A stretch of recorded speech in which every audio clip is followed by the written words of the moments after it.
안녕하세요. 암 전문의 김자영 원장입니다.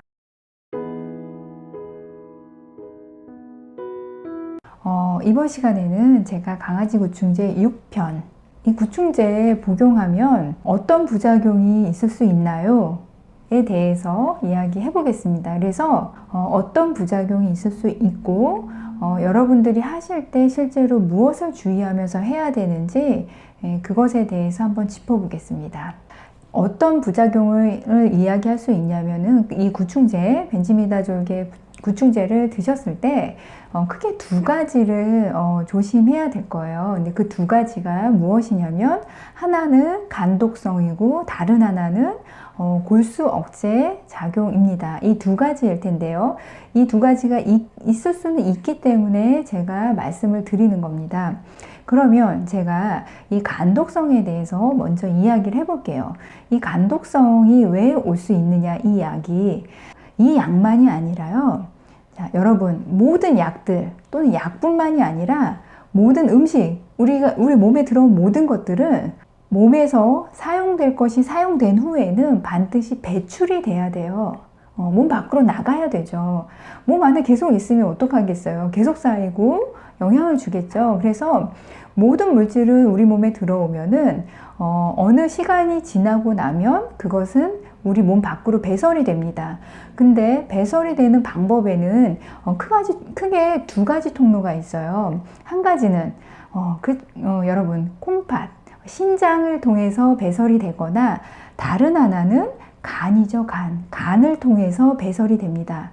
이 말은 뭐냐면 모든 약들은 대부분 간에서 해독이 돼서 나가든지 신장을 통해서 그 활동성이 없어진 다음에 신장을 통해서 나가든지 이 두 가지 루트를 통해서 나가는 거예요.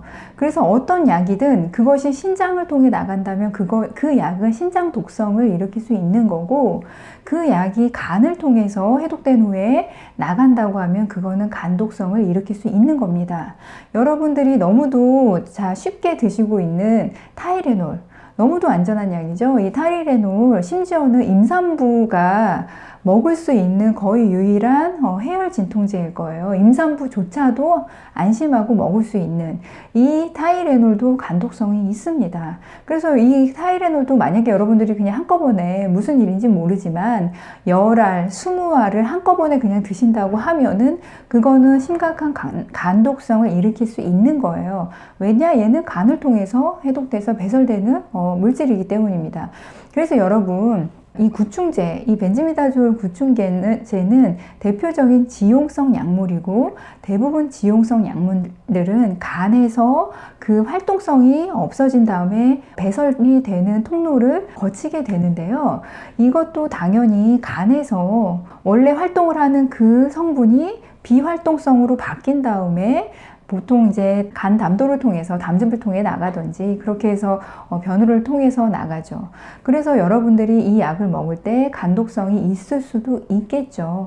있는 분들도 있을 겁니다. 근데 그게 강한 건 아닙니다. 미약하니까. 이게 여러분들 드시는 그 항진균제 같은 경우는 여러분들이 간독성에 대해서 너무 잘 알고 있잖아요. 그래서 이 항진균제 피부과에서 드시거나 그럴 때 대부분 간 수치를 보면서 가거든요.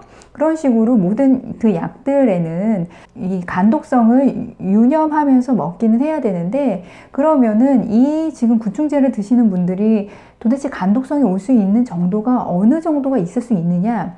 자, 여러분, 제가 환자분들 이렇게 생각하시는 게 쉬울 것 같아요. 간독성이 굉장히 심한 약이었다면은 이 약 자체가 지금 유럽에서 슈퍼에서 살 수 있는 약이 되지는 않았을 거예요, 여러분. 그리고 이 펜벤다졸이라는 약 자체는 동물에게는 사실 임신한 동물에게도 먹어도 될 정도로 안전성이 더 있는 약이기도 합니다.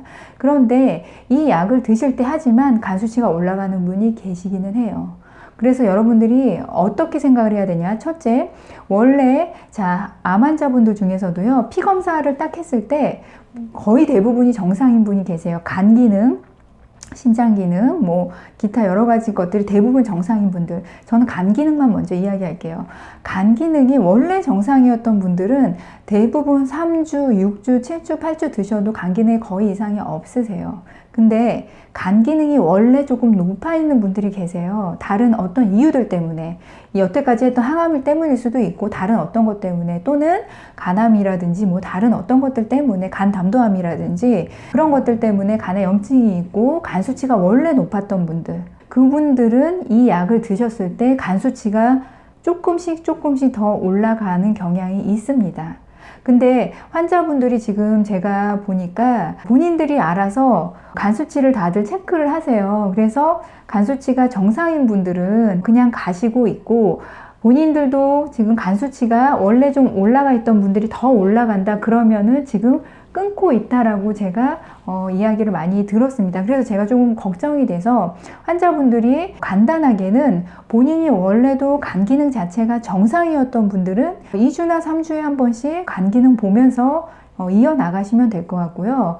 원래 간 기능이 좀 안 좋다, 간 수치가 그래서 좀 높다라는 분들은 그래도 상의할 수 있는 선생님, 의사 선생님이 있었으면 좋겠어요. 그래서 만약에 그분 중에서도 상의할 분이 없어서 본인이 혼자 스스로 이 구충제 요법을 하고 계시다면은 반드시 그분들은 주에 한 번씩은 피검사 보면서 본인이 원래 간 수치가 높았으면 그 레벨에서 살짝 더 올라가느냐, 아니면은 그 올라가는 경향이 가파르게 올라가느냐를 보셔야 될 거예요. 이게 가파르게 올라가는 경향인 경우는 이것 때문에 위험할 수 있기 때문에 그분들은 중지하시는 게 좋을 것 같습니다. 그래서 피검사를 한번 보시고 가셔야 되고, 그럼 왜 간 수치가 올라갈 수 있냐? 간 수치가 원래 안 좋았던 분들이, 여러분, 간이라는 게 정말 많은 일을 하는 공장 같은 곳이잖아요. 근데 간 수치가 원래 높다는 것은 간에 염증이 있고 간 기능이 정상보다는 좀 떨어져 있다는 뜻이에요. 근데 간에서 뭔가 해독을 해야 되는 그 물질들이 한꺼번에 많이 들어온다든지 그러면 간은 그 기능을 할 때 허덕이게 되고 그 효소들이 더 파괴되게 됩니다. 그러면서 간 수치가 더 올라가고 더 간 기능은 역순환으로 더 나빠질 수 있겠죠.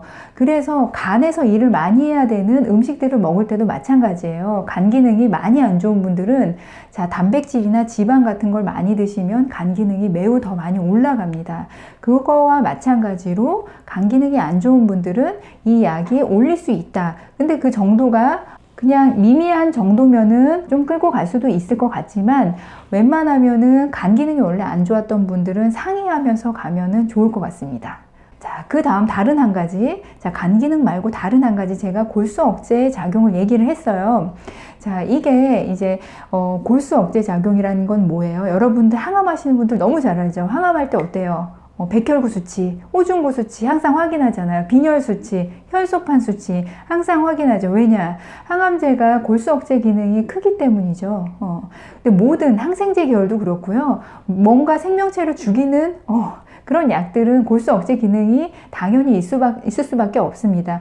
골수 억제 기능이라는 거는 피해 성분들을 만드는 백혈구, 적혈구, 혈소판 이런 거를 만드는 그 기능이 억제된다는 뜻이거든요. 근데 이 구충제도 당연히 그 골수 억제 기능이 살짝 있을 수는 있어요. 그래서 여러분들 중에서 저는 항암을 하고 계시는데 이미 골수 억제 작용으로 호중구 수치가 낮은 분들, 골수 억제 작용이 조금 더 심해질 수 있겠죠. 만약 그분이 하시는 그 항암제가 지금 그분이 하는 치료 중에서 굉장히 중요한 치료라면 그거에 그 항암제로 인해서 골수 억제 작용이 있는데 거기에 더 한술 더 떠서 골수 억제 작용을 같이 끌고 가는 거는 위험할 수 있을 거예요, 여러분. 그래서 항암을 하시는 분들이 이거를 할 때는 정말 많이 고민을 해보고 하셔야 되고, 항암을 할 때보다는 저는 항암을 안 하시는 분들, 그분들에게 그분들이 아마 선택을 해야 될 옵션이었으면 좋겠습니다. 근데 여러분, 이 항암을 안 하시는 분들 중에서도 그냥 이 약을 먹는 것만으로도 골수 억제 작용이 있는 분도 있을 수 있어요. 그래서 어차피 항암을 안 하시는 분들은 동네에서 피검사를 하시면서 가니까 2주에 한 번 정도 피검사를 보면서 진짜로 골수 억제 작용이 있는지, 말하자면 백혈구, 그 다음에 혈소판, 그 다음에 빈혈 수치 이런 것들이 떨어지는지 보면서 가면 될 거예요. 근데 한 번 떨어졌다고 이게 그냥 떨어뜨리나? 그렇게 생각하는 건 아니고 그 다음 주에 한 번 더 봐야겠죠. 그래서 정상으로 다시 올라가면 그건 아닌 거고, 계속해서 떨어지는 경향이면 이게 지금 본인에게 골수 억제 기능 작용을 어느 정도 한다는 뜻입니다. 그분은 그냥 계속 할 건 아니고 꼭 의사 선생님하고 상의할 분하고 상의를 하고 더 하실지 안 할지를 결정하는 게 좋을 것 같아요. 여러분들이 아마 제일 걱정하고 고민하는 부분이 부작용에 관련된 부분일 거예요. 근데 조금이라도 있을 수 있는 부분은 여러분도 숙지하고 가셔야 되니까 제가 오늘 두 가지, 간 기능과 그 다음에 골수 억제 기능에 대해서 이야기를 했고, 이 두 가지가 이제 심하진 않지만 미약하게는 억제 작용이 있을 수 있다. 그래서 피수치를 보면서 가고, 피수치가 좋지 않은 분들은 거기에 한술 더 떠서 더 나쁘게 할 가능성은 물론 있다. 근데 제가 했던 많은 분들 중에서 원래 피수치가 정상이었던 분들은 대부분 큰 이상 없이 6주, 7주, 8주 가십니다. 그래서 여러분들 이 검사 수치를 처음에 시작하기 전에 한번 보고, 그 다음에 중간에 2주에 한 번은 피검사를 보면서 꼭 확인하면서 가세요.